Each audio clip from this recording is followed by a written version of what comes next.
To traders, welcome to alpha trade academy. This is Dhruv Jyoti. तो चलिए आज समझते हैं कि ऑपरेटर है कौन। Who is this guy the operator.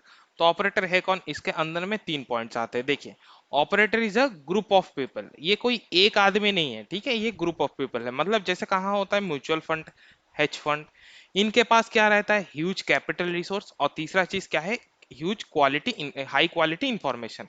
तो पहला कॉन्सेप्ट था कि एक अकेला आदमी ही स्टॉक मार्केट को हिला सकता है, लेकिन अभी ये सब क्या है, new guidelines by SEBI, stock exchange, इनके वजह से ना ये सब बंद हो गए हैं। आजकल ये एक अकेला आदमी का बस का काम नहीं है, क्योंकि मार्केट में भी इन्वेस्टमेंट्स भी बहुत ज्यादा हो चुका है, लिक्विडिटी अच्छा है, तो ये सब होता नहीं। तो अब देखिए, हम आपको समझान दें कि ऑपरेटर काम कैसे करते हैं मार्केट में, कि ऑपरेटर के वजह से रिटेल को कैसे करके दिक्कत होता है। ठीक है, तो इसके लिए हमने कौन सा एक स्टॉक चूज किया है, एसबीआईएन। अब देखिए एसबीआईएन के अंदर होता क्या है। आज का डेट है 1 अक्टूबर 20, ठीक है, और 10 अक्टूबर 20 को इसका क्वार्टर रिजल्ट निकलने वाला है। क्वार्टर रिजल्ट निकलने वाला है। अब देखिए, क्वार्टर रिजल्ट निकल रहा है तो कंपनी के अंदर में ऑडिट वॉडिट हुआ होगा, ये सब हुआ होगा। सो पहले से किसी ना किसी को तो 10 तारीख के पहले किसी को तो पता होगा कि क्या है उसका क्वार्टर रिजल्ट, अच्छा है या बुरा है, क्या है। वी डोंट नो, हमको पता नहीं कि क्या है, लेकिन किसी को पता होगा। सो ये लोग क्या करते हैं ना, ये ऑपरेटर वो इंफॉर्मेशन क्या करते हैं, खरीद लेते हैं इनसे। उन्होंने कुछ पैसा देके इंफॉर्मेशन खरीद लिया। अब हमने बोल रहे कि कुछ पैसा, अब हो सकता है कि वो इंफॉर्मेशन का प्राइस हमारा कैपिटल का 100 टाइम्स हो। तो हम उस इंफॉर्मेशन को खरीद नहीं पा रहे। अगर खरीद भी ले तो हमारा वो क्या काम करेगा, अगर अपने पास कैपिटल ही नहीं बचा है स्टॉक मार्केट में निवेश करने के लिए। तो अब चलिए हम इसको देखते हैं थोड़ा। ठीक है, क्या होता है, सिचुएशन कैसा आता है, हम आपको कुछ एग्जाम्पल से भी समझाएंगे। ठीक है, तो देखिए, आज का डेट है 1 तारीख, उसको इन्फॉर्मेशन मिला है, वो थोड़ा थोड़ा करके प्राइस को लेते जा रहा है। इधर पे मान लीजिए आज का डेट में उसका प्राइस यहाँ पे था 320 रुपए, और उधर से 330 रुपए पहुंचा है। सो ये ना आपको कभी ऑपरेटर आपको समझ नहीं देगा कि वो पोजीशन बना रहा है। वो पोजीशन बनाने के टाइम पे आपको पता ही नहीं चलने देगा कि वो पोजीशन बनाया है।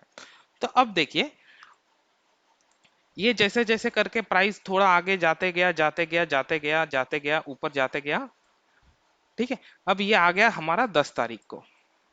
10 तारीख को 10/10 इसका प्राइस पहुंच गया कहाँ पे, 350। ठीक है, तो मैं इसको थोड़ा इरेज कर रहा हूँ ताकि हम 10 तारीख का सिचुएशन और उसके बाद का सिचुएशन थोड़ा इलेबोरेटली आपको एक्सप्लेन कर पाए इधर पे। अब 10 तारीख को मान लीजिए कि मार्केट में 10 बजे रिजल्ट डिक्लेरेशन हुआ है, 10 AM। 10 AM को रिजल्ट डिक्लेरेशन हुआ है। 10 AM पे प्राइस कितना था, 350। कुछ ऐसा करके एक सिचुएशन बना हुआ था, एक हायर हाई बना के 350। जब भी मार्केट में रिजल्ट निकलता है तो क्या होता है, अच्छा रिजल्ट था। उसका रिजल्ट उन ऑपरेटर को पहले से पता था कि अच्छा था, उन्होंने बाई किया इसके अंदर, और तुरंत से प्राइस 10 बजे के बाद ऐसे करके उठ गया। सो कहीं पर किसी लोगों ने इसको 360 पे परचेस किया है, इसने 365 पे किया है, ऐसे करके बढ़ता गया।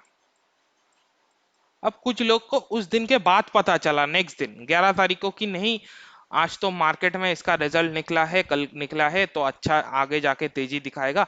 कुछ लोगों ने 370 पर भी परचेस किया।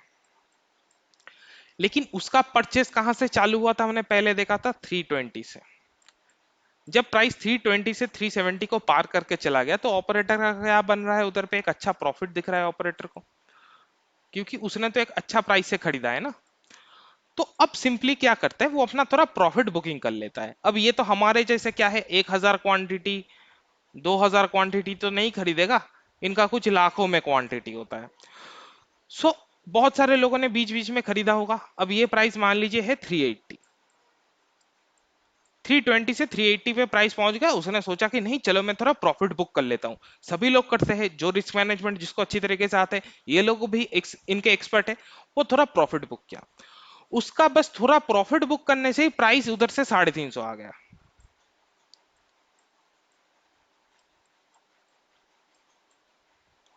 अब जिन लोगों का मान लीजिए इधर पे इंट्राडे पोजीशन था बाइंग का, उन लोगों का बहुत ज्यादा लॉस हो गया। जो लोग इसका पी खरीद के रखे हुए थे उनका भी अच्छा खासा लॉस हो गया। सो वो बस प्रॉफिट बुकिंग कर रहा है, इसके वजह से रिटेल का लॉस हो जा रहा है। क्यों? क्योंकि रिटेल का पोजीशन साइजिंग कम है, उसका पोजीशन साइजिंग ज्यादा है। सिंपल सा चीज। सो अगर हम समझ पाए कि ऑपरेटर क्या करने वाला है, तो तब जाके हम मार्केट से एक बहुत अच्छा प्रॉफिट कमा पाएंगे। ठीक है। अब इधर से फिर से प्राइस बढ़ा, इधर पे गया। अब मान लीजिए ऑपरेटर को मन हुआ कि नहीं चलो हम फिर से 380 पे थोड़ा प्रॉफिट बुक कर लेते। तो बहुत सारे लोगों को क्या लगा होगा कि नहीं ये तो स्विंग था, अब ये इधर पे आ गया है तो ब्रेक करेगा। कुछ लोगों ने 380 पे बाई किया, फिर से उसने प्रॉफिट बुक किया, फिर से प्राइस 350 पे आ गया। सो मार्केट को वो चला रहा है, आप नहीं।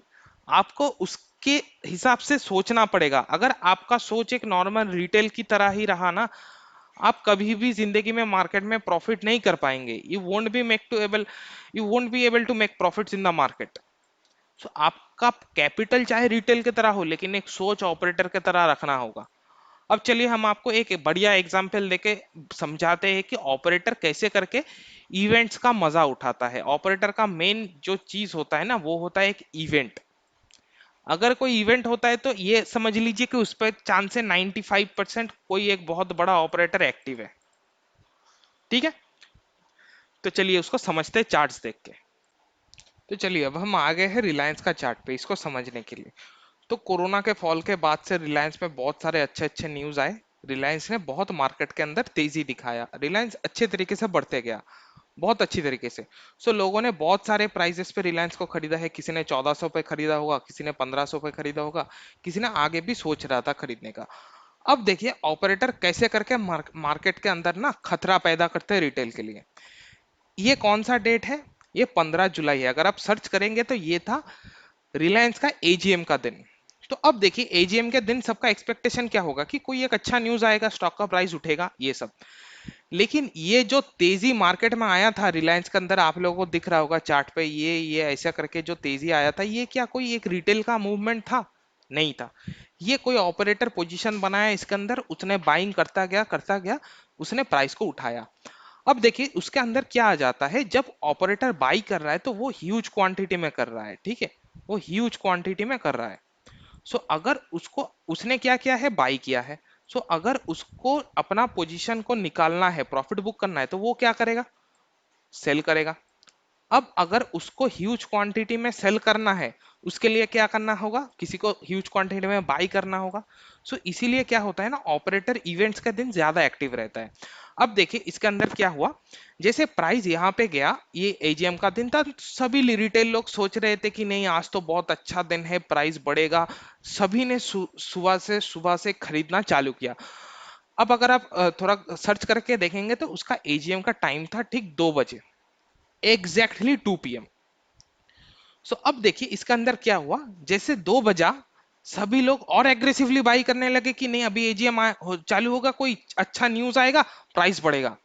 लेकिन यही लोग फंस जाते हैं।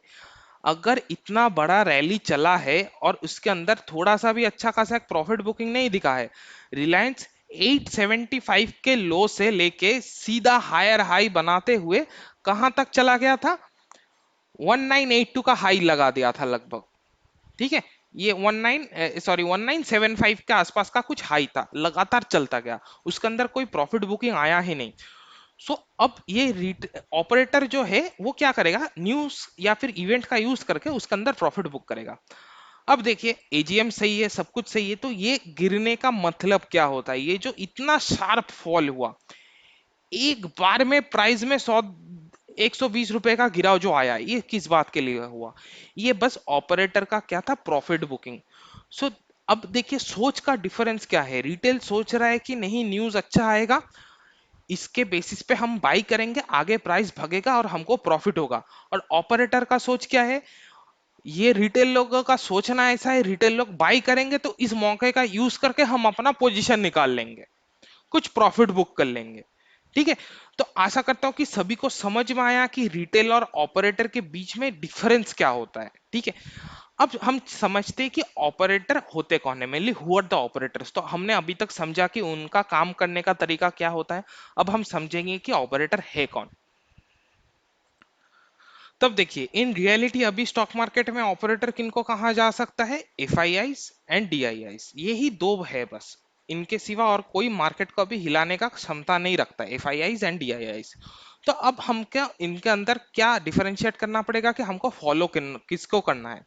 सो अगर मार्केट के अंदर देखा जाए तो हमको हमेशा एफ आई आईज को फॉलो करना है। एफ आई आईज मतलब क्या है, फॉरेन इंस्टीट्यूशनल इन्वेस्टर्स।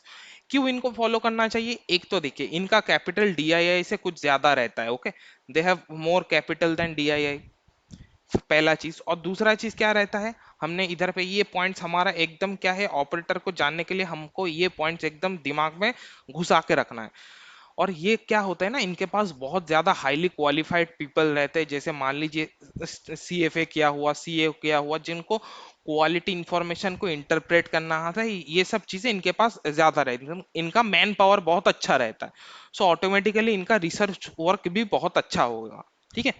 तो अब क्या होता है, ये F I eyes and F P eyes का डेटा हर दिन मार्केट में आता है कि एफ आई आई ने कितना बाइंग किया, डी आई आई ने कितना बाइंग किया, एफ आई आई कितना सेलिंग किया, डी आई आई कितना सेलिंग किया। सो अगर हम उस डेटा को भी ट्रैक कर पाए तो हम उसके बेसिस पे भी मार्केट में पोजीशंस बना सकते हैं कि जिसको हमको किसको फॉलो करना है, only F I I, D I I को फॉलो मत कीजिए, क्योंकि इन लोगों के पास क्षमता है लेकिन एफ आई आई जितना क्षमता नहीं है, समझ गए। तो हमको किसको फॉलो करना है, F I I and F I I only. अब देखिए इसके अंदर और भी एक दो तो चीजें आ जाते हैं जिसको हमको जानना पड़ेगा। अब देखिए ये लोग जब भी मार्केट में पोजीशन बनाते हैं ना, ये बहुत रिसर्च करने के बाद सोच समझ के पैसा लगाते हैं, क्योंकि मैक्सिमम ये जो एफ आई आई इन्वेस्टमेंट्स है, ये जो कंपनी का पैसा है, मान लीजिए कोई एक हेज फंड वाला हो गया, ठीक है, कोई एक हेज फंड हो गया।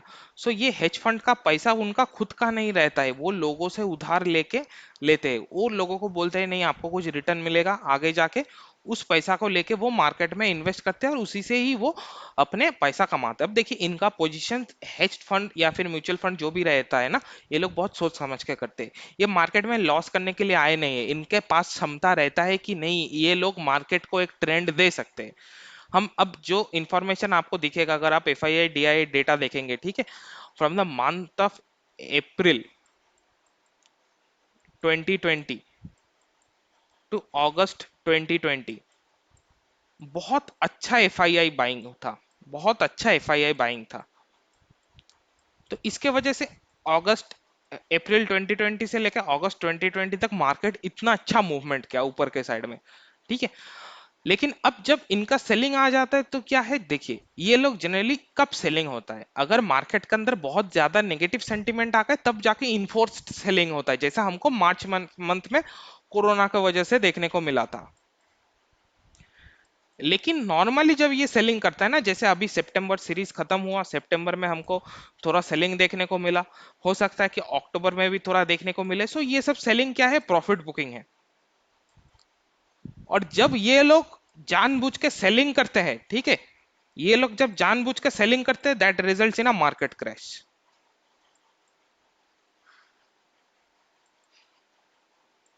अब देखिए हमको एफ आई आई के अंदर और भी कुछ डेटास देखना है, क्या देखिए, ये जो एफ आई आई है ये लोग कहीं पर भी किसी भी देश में जाके निवेश कर सकते हैं। सो अगर ये लोग इंडिया में इन्वेस्ट कर रहे हैं, मतलब क्या है, इंडिया का इकोनॉमी सही है, या फिर कोई एक कंपनी में कर रहा है, वो कंपनी सही है, ठीक है। तो ये लोग कुछ ना कुछ देख के ही इन्वेस्ट करते हैं उसके अंदर। तो अगर हम इन चीजों को समझ पाए कि ये लोग कहाँ कर रहे हैं, कैसे कर रहे हैं, तो हम जाके इनको फॉलो भी कर सकते हैं। सो मैं आगे और भी वीडियोस लाने वाला हूं कि जहां पे मैं समझाऊंगा कि ऑपरेटर को मार्केट में कैसे ट्रैक करना रहता है। हम इजीली ऑपरेटर को ट्रैक कर सकते हैं मार्केट में, उसमें कोई दिक्कत का बात नहीं आता है। अगर हम वो चीज समझ गए कि ऑपरेटर को कैसे ट्रैक करें, तो हम उनके साथ साथ ही प्रॉफिट कमा पाएंगे, ठीक है। तो आशा करता हूं कि सभी को वीडियो अच्छा लगा होगा, आप लोग समझ पाए होंगे कि कैसे ऑपरेटर मार्केट में काम करता है और वो होता क्या है।